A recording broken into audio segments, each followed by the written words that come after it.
పల్లె పల్లెకు రితీసన్న పాదయాత్ర భాగంగా ఈరోజు బీకోడూరు మండలం మేకవారిపల్లిలో జరుగుతున్నది.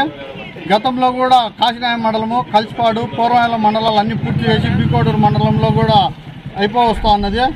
కాబట్టి అంత లెక్క ఈ పాదయాత్రలో తన సంఘీభావానికి ప్రతి ఒక్కరు కూడా వచ్చి తన సమస్యలు, ఊర్లలో ఉండే సమస్యలన్నీ తెలియజేసుకుంటూ అతనికి అన్నీ చెప్తూ ఉంటే వాళ్ళందరికీ కూడా అన్ని సమస్యలు విని వాళ్ళ సమస్యలన్నీ గవర్నమెంట్ వచ్చిన 100 రోజుల్లోనే మేము అఖండ విజయంగా మీకు అన్ని విధాలుగా మేము తోడ్పడతాము, ఏ సమస్య లేకుండా తీర్చగలుగుతామని ప్రతి ఒక్కరికి హామీలు ఇవ్వడం కూడా జరిగింది.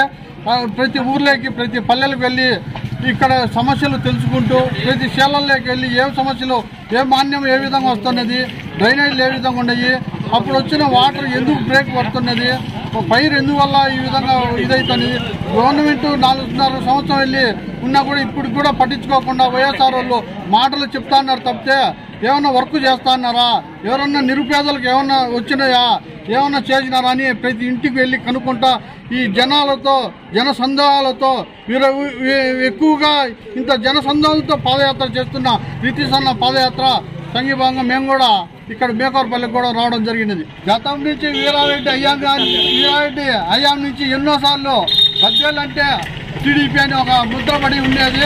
గత కొద్ది చిన్న మిస్టేక్ వల్ల ఇప్పుడు విజయమ్మ గారు కూడా అదే రూపంలోకి బయటకు వచ్చి మేము అదే పెద్ద ఆయన మాదిరిగా చేస్తాము, అందరికాడికి పొందుతామని ఈ పాదయాత్ర మొదలుపెట్టి ప్రీతీష్ రెడ్డి గారు ప్రతి ఇంటికి వెళ్ళడం, ప్రతి ఒక్కరికి పలకరివ్వడము, వాళ్ళ సమస్యలు అడిగి తెలుసుకోవడము, ప్రతి ఒక్కరికి ఓదార్పుగా చేస్తున్నాడు.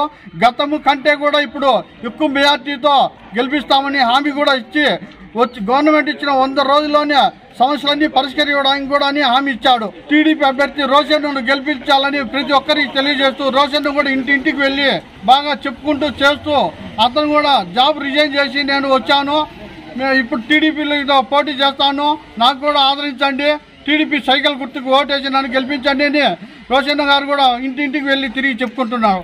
కాబట్టి రోషన్ను సైకిల్ గుర్తుకు, తెలుగుదేశం పార్టీ సైకిల్ గుర్తుకు ఓటేసి అత్యధిక మేరతో గెలిపించాలని ప్రతి ఒక్కరికి కోరుతున్నాము.